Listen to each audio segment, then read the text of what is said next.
अभी जो फॉर्मेट बनता है वो फॉर्मेट का नाम है that is balance sheet as on. उधर मैंने लिख के दिया है कि balance sheet is not an account, it's an statement. Because इसके आगे मैंने बैलेंस शीट अकाउंट ऐसा लिखा ही नहीं, बराबर कि नहीं है? इसका जो फॉर्मेट है वो आप लोग देख रहे हो, ये फॉर्मेट आपके लिए क्या नया नहीं है? हाँ कि नहीं है? क्या लास्ट ईयर भी फॉर्मेट था? हाँ।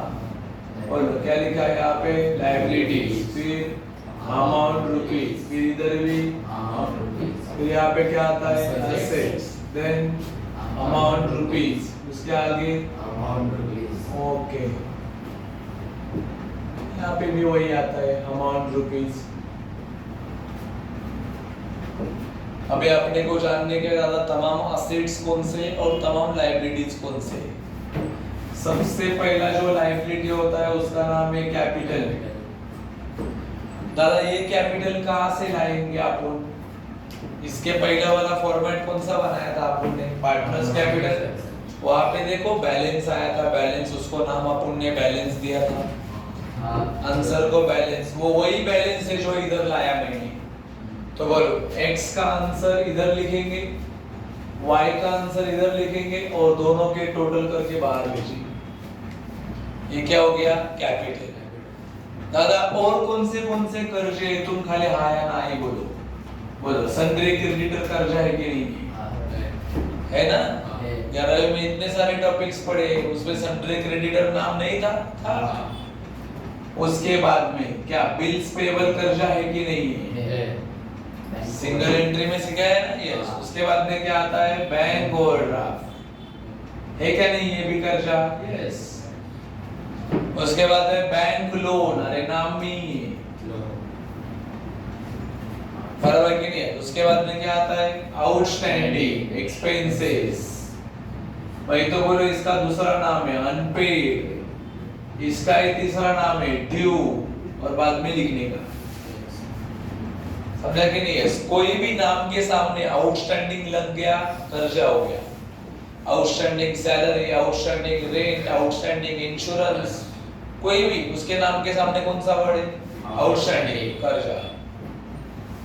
ये जो 5 नाम है ना, ये आपने पिछले साल सिंगल एंट्री में पढ़े। इस साल थोड़े और लायबिलिटीज ऐड हो जाएंगी, जैसे कि मैंने यहाँ पे लिखा एनीथिंग रिजर्व। एनीथिंग रिजर्व कैसा पहचानने का? कोई भी नाम के पीछे कौन सा वर्ड लग गया? Reserve. General reserve, capital reserve, dividend equalization reserve, नाम के पीछे कौन सा वर्ड है? कर्जा। उसके बाद में यहाँ पे आता है दैट इज एनी फंड। कोई भी नाम के पीछे कौन सा वर्ड है? फंड। जैसे कि प्रोविडेंट फंड, कैपिटल फंड, नाम के पीछे कौन सा वर्ड लग गया? फंड। क्योंकि फंड का मतलब लोन होता है। फंड का मतलब क्या होता है? लोन। उसके बाद में प्री रिसीव्ड इनकम, क्या नाम है यहाँ पे? Pre received income. तुमको पता चला प्री रिसीव्ड मतलब क्या?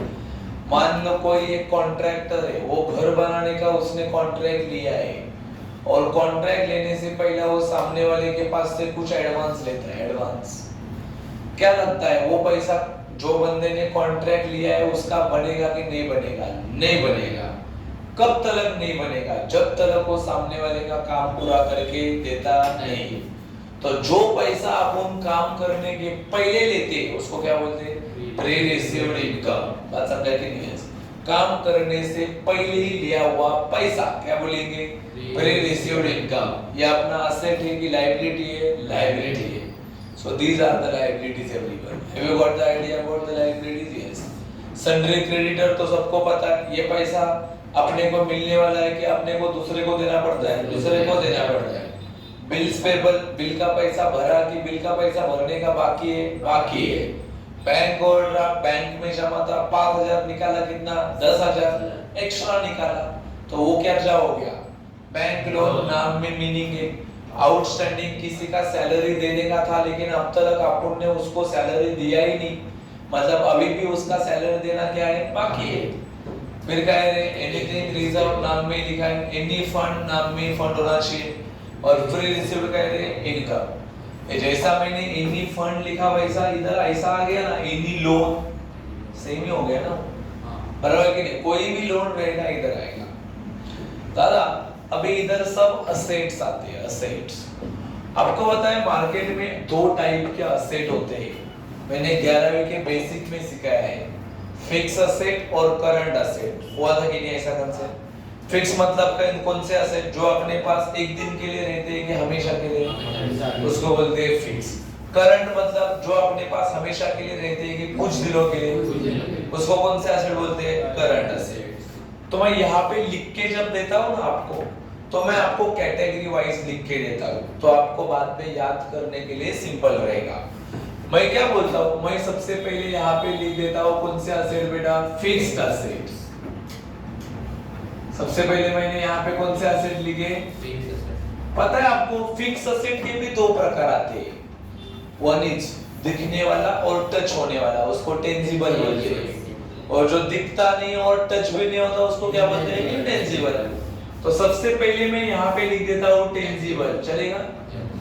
टेंजिबल का है रे फिक्स्ड असेट। तो बाद में आपको लर्न करने के लिए इजी जाएगा ना ये। बोलो टेंजिबल में जो पहला नाम आता है, जैसे कि मैंने आप बताओ आप खाली सही है कि नहीं? फर्नीचर टच होगा कि नहीं होगा भाई? उसके बाद में मशीनरी होगा कि नहीं होगा? बराबर कि नहीं? उसके बाद में बिल्डिंग होगा कि नहीं? उसको बोलते हैं लैंड एंड बिल्डिंग, राइट ना? उसके बाद में मैंने लिखा है यहाँ पे कंप्यूटर होगा कि नहीं? बोलो लैपटॉप होगा कि नहीं? बोलो मोटर कार होगा कि नहीं होगा? मोटर व्हीकल होगा कि नहीं होगा? समझ रहे हो ना? यस। ये दादा ऐसे कितने असेट हो सकते हैं? बहुत सारे हो सकते हैं। मोबाइल फोन हो सकता है, क्या बोलते हो? नहीं हो सकता? जो फिक्स है ना, जिसको आप टच भी कर सकते हैं, छू भी सकते हैं, बराबर कि नहीं? और कोई असेट तुम लोग जानते रहेंगे तो मोटर कार लिखा है, तो यहाँ पे मैं व्हीकल भी लिख सकता हूँ, कोई भी व्हीकल्स। उसके बाद में मैं यहाँ पे लिख सकता हूँ प्रीमाइसेस। प्रीमाइसेस का मतलब जगह होता है, जगह, प्लेस। प्लेस दिखता नहीं अपने को, प्लेस को टच नहीं होता है। तो वो सब कौन से असेट हो गए बेटा? टेंजिबल। एक आधा नाम अपने को बाद में एक्स्ट्रा भी मिल सकता है, इसके लिए मैंने यहाँ पे एक्सेट्रा लिखा। मतलब ये लिस्ट खत्म होती है कि और भी हो सकते हैं, उसके तो नाम पढ़ के पता चलता है अपने को। वैसे भी उसने बोला computer, computer is a property. Mobile phone अपने पास रहेगा, प्रॉपर्टी। अपने पास बिल्डिंग है तो वो भी क्या बन जाएगी? प्रॉपर्टी। जमीन है तो भी क्या बन जाएगी? प्रॉपर्टी। अभी दूसरा प्रकार, यहाँ पे मैंने क्या लिखा है? इंटेंजिबल का रे फिक्स असेट। बोलो इंटेंजिबल मतलब ये अपने को दिखते हैं क्या? इसको टच होता है क्या? लेकिन इसको महसूस होता है ना। बोलो जैसे कि मैंने यहाँ पे नाम लिखा, बोलो पढ़ा था कि नहीं? पढ़ा था कि नहीं? यस। कोई भी बिजनेस का नाम, रेपुटेशन, पहचान, उसको क्या बोलते हैं? गुडविल। उसके बाद में बहुत सारे नाम खाली पढ़ा है कि नहीं? बोलो ट्रेडमार्क, बराबर कि नहीं? उसके बाद में आता है पेटेंट्स, उसके बाद में आता है सॉफ्टवेयर, बहुत सारे, goodwill, patent, trademark, software, copyright, बहुत सारे नाम और भी हो सकते। मैं आपके सम के हिसाब से लिख के दिए कि आपके सिलेबस में इतने ही, एक आधा नाम एक्स्ट्रा मिल जाता है फिर बाद में तो आपको नोट करके देगा, लेकिन मेजॉरिटी सम में क्या मिलेगा? यही समझा कि नहीं? बढ़ता है। Yes, that is these are the tangible, these are the intangible। ठीक है बढ़ता है? यस। अभी मैं असेट को यहाँ पे लिख रहा हूँ क्योंकि असेट का लिस्ट खत्म हुआ है क्या? नहीं। चलो यहाँ पे मैं कौन से असेट लिख रहा हूँ अभी? Current asset. करंट मतलब ये अपने पास हमेशा के लिए रहते हैं कि कुछ दिनों के लिए। सबसे पहला लिक्विड असेट कैश। आगे नहीं बढ़ता है। कैश आपके पास भी हो सकता है, उसको कैश इन हैंड बोलेंगे। कैश आपके बैंक में भी हो सकता है, उसको कैश एट बैंक बोलेंगे। क्या बोलते हो? ये फिक्स है कि करंट है? करंट है। कभी अपने पास हमेशा के लिए नहीं रहता। आज पैसा जेब में आएगा, कल शाम को गायब हो जाएगा, मतलब वो फिक्स है क्या? नहीं है। उसके बाद में डेटर्स, जिसके पास से पैसा आने का बाकी, एक बार पैसा आ गया, डेटर्स खत्म हो गया, हमेशा के लिए रहेगा क्या? वो नहीं। उसके बाद में बिल्स पेबल का उल्टा क्या आता है? Bills receivable. बात समझ रहे कि नहीं? बोलो, दुकान में जो होता है क्या? स्टॉक। स्टॉक हमेशा के लिए नहीं रहता। दुकानदार क्या स्टॉक भर के हमेशा के लिए रखेगा? नहीं। बेचेगा ना, तो बेचेगा तो वो रहेगा कि खत्म हो जाएगा। उसके बाद में आता है प्रीपेड रेंट। प्रीपेड रेंट का मतलब समझ आएगा? प्रीपेड रेंट ये देख, इसका उल्टा है, आउटस्टैंडिंग का उल्टा। बराबर है कि नहीं? ये जो नाम लिखे ना, सब क्या अपोजिट है। Bills payable, bill receivable, sundry debtor, sundry creditor, sundry debtors. उसके बाद आउटस्टैंडिंग का प्रीपेड। नाम पता चल रहा है आपको? बराबर कि नहीं? स्टॉक, प्रीपेड रेंट, ये सब कौन से एसेट है? करंट। और कुछ एक्स्ट्रा एसेट में यहाँ पे लिख रहा हूँ, शेयर्स। उसके बाद में क्या हो सकता है? डिवेंचर्स। उसके बाद में क्या हो सकता है? बॉन्ड्स। उसके बाद में क्या हो सकता है? Government securities. उसके बाद में क्या हो सकता है? Live stock. नाम सुना तो रहेगा। लाइव स्टॉक किसके लिए बना था? एनिमल्स के लिए। हुआ है कि नहीं नाम? ये कौन से हिसाब से मैं पढ़ा रहा हूँ कि आप लोगों का 11th स्ट्रॉन्ग है, और 11th में मैंने ये सब नाम सिखाए रहेंगे।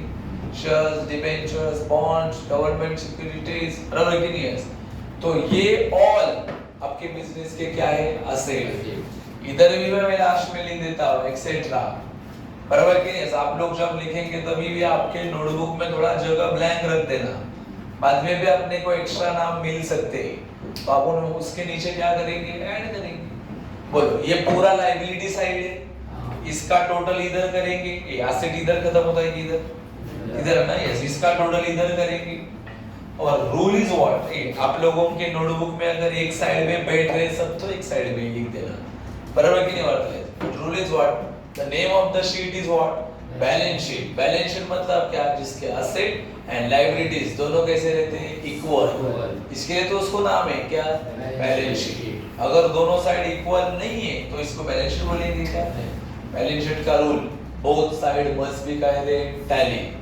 और आप लोग कैसा करेंगे? देख, पहला कौन सा फॉर्मेट बनाया अपन ने? ट्रेडिंग। उसका आंसर कहाँ पे भेजते हैं? Profit and loss. उसका आंसर कहाँ पे भेजते हैं? Partners capital. और पार्टनर्स कैपिटल का आंसर कहाँ पे आते हैं? और लास्ट में बैलेंस शीट मस्ट भी क्या होना चाहिए? टैली। तो ही समझ जाएगा कि अपना आंसर 100% कैसा है? राइट। ठीक है बात है? ये इसके बाद में और कौन सा थ्योरेटिकल डाटा अपना बचा है? एडजस्टमेंट्स। पता चला कि नहीं? एक बार सब एडजस्टमेंट्स मैंने लिख के दिए तो क्या चालू हो जाएंगे? सम्स। तो बताओ, फिलहाल you got idea about the trading? Yes. You got idea about the profit and loss? Yes. Partners capital? Yes. And what? Balance sheet. The remaining part is what? Only adjustments. और अगर is it theoretical data? Yes. अगर आप लोग इसमें से कोई भी नाम पढ़ेंगे नहीं या याद ही नहीं करेंगे, आपको फाइनल अकाउंट नहीं जमने वाला है। बराबर कि नहीं? कंपल्सरी पहला क्या आना चाहिए? थ्योरी, तो ही जमेगा। ठीक है बात है? फिर आप नोट करना बैलेंस शीट, फिर बाद में देखेंगे एडजस्टमेंट्स।